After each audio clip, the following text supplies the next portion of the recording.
Hi friends, welcome back to Vandana Vibhuvan blogs. ఇప్పుడు మనం chicken fried rice చేయబోతున్నాం. నా స్టైల్లో సింపుల్గా చికెన్ ఆయిల్లో ఫ్రై అయినాక మనం ఉడికిచ్చిన రైస్ ఉంటుంది కదా, అందులో వేసుకొని మిక్స్ చేసుకోవాలి. కారం, టేస్ట్ తగినంత సాల్ట్ వేసి మిక్స్ చేసుకోవాలి.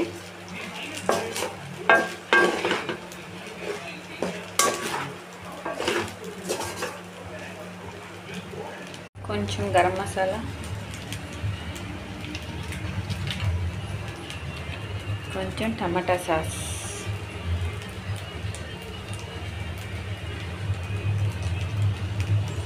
వేసి మిక్స్ చేసుకోవాలి.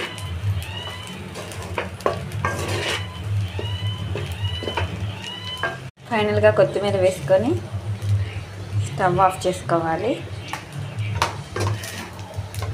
అంతే, మన చికెన్ ఫ్రైడ్ రైస్ రెడీ. ఇప్పుడు వేడివేడిగా మనం ప్లేట్లకు సర్వ్ చేసుకుందాం. ప్లేట్లో సర్వ్ చేసుకొని పైనుంచి ఆనియన్స్ వేసుకొని